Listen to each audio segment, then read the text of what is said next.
I don't pretend we have all the answers, but the questions are certainly worth thinking about. Arthur C. Clarke. Until. Let's pretend for a moment that significant arts integration in schools at early ages and along the path of upbringing doesn't have countless benefits proven extensively in the short and long term across the board. Let's also pretend those benefits don't include drastic improvements in competence, creativity, ability to learn, critical thinking, decision-making, problem-solving, fewer disciplinary infractions, and more school engagement. Let's further pretend, for the sake of argument and entertainment value, there wouldn't be additional improvements across 3 levels of skills: fine motor, language, and social, joining forces with empathy, focus, and aesthetic appreciation. Let's pretend, shall we? Everyone has a storyteller inside them somewhere. Let's make believe we live in a world where we can set all of those things aside. Let's look at the other side. When are you going to get a real job? The arts don't change anything. They don't make a significant difference. The arts aren't needed to sustain life. They aren't necessary for our existence. They don't matter. Some may dismissively say the arts are for those with access to opulence and affluence, rather than seeing them for the sustenance they are in meeting basic wants for all. Some may flippantly remark the arts are a side hobby for those who embody luxury and privilege, as opposed to a lifeline in providing basic needs for all. Some may have a vision of the arts as being representative of grandeur and splendor only, rather than the basic building blocks of everyday life as well. Perhaps people don't think about artistry the way they ought to until the city walls feel like they're closing in, yet the paintings on the walls of the museum rekindle our spirit. Until the single dad passed up for the well-deserved promotion at work finds the strength at his daughter's ballet recital that night to keep fighting the good fight when he's watching what matters most. Until the parents have to bury their own child as a result of senseless violence and need to escape together from the ills of adulthood into Mahler's Ninth Symphony at the local performing arts venue. Until the recent widow uncovers a sense of community within the crochet club at the local center. Until the heart is shattered, in dire need of repair, and a stand-up comedian becomes the surgeon we most needed. Until the events of the day knock the wind out of us and a magician's sleight of hand trick helps us feel lighter than air again. Until the small child whose school, home, and hospital are no longer uses the sooty oil from a blown-out small engine as ink and one of the legion of empty shells responsible as a canvas to sketch their idea of paradise, determined to live it out line by fractured line rather than become one of the monsters who did this.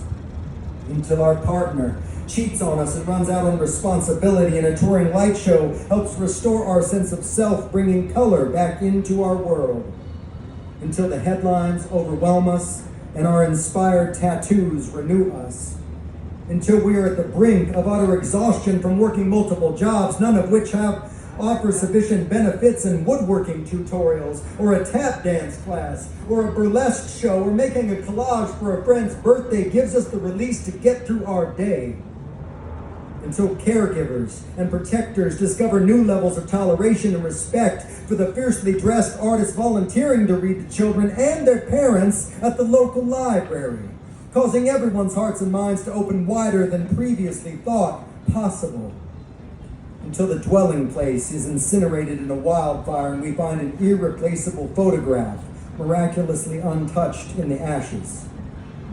Until those closest to us share their story of being abused and we're able to sit with them in silence, gazing upon sculptures formed by positive touch, until the marble and our hearts both soften. Until the unhoused individual sitting curbside contemplating intentionally losing a game of chicken with an oncoming train notices the innocent expression on one of the faces in the nearby mural and decides against it. until the soldier returns from active duty in a war zone to a place which formerly felt like home to find a poetry therapy group and begins to find their bearings again through creative writing catharsis. Until the teachers, counselors, coaches, therapists, pastors, and healthcare providers take in the perfect play or a fantastic film and take on their tasks more fully restored than the day before. A life rich in art for everyone is like continuously opening Christmas presents or finally finding the last Easter egg after a long search. A life rich in art for everyone helps aid us collectively to liven up the languid, ignite the intention, vibe with volatility, embrace the enigmatic, collaborate with conflict, rescue the remedy, exercise at elevation, acknowledge activism, testify to the truth, investigate the imagination, verify the viable, energize eccentricity, let go of loss, and yearn for out yonder. The arts teach us goodness, mercy, and kindness often come from unpredictable places. The arts show us a candle flickering in the darkness that is the lonely executioner of night can be enough to light our way home. They help our bodies to know when the wounds of our falls are still fresh, we are better able to swiftly rise and finish the race strong. They had us staying up later and later to watch just one more episode during the pandemic. They have us sitting in our cars, in our driveways after the engines have been quieted to finish the song playing before we go inside after a long day.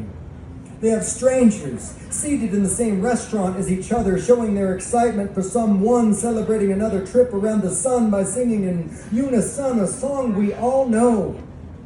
Being an artist isn't just a real job. It's the most real job I can imagine and the most needed job I can think of, the job of being better human beings. Everything matters. See, we as artists may have a difficult time in a corporatist climate making a living, but we have an easy time making life more worth living for everyone whose lives we touch, including our own, until we finally see the light.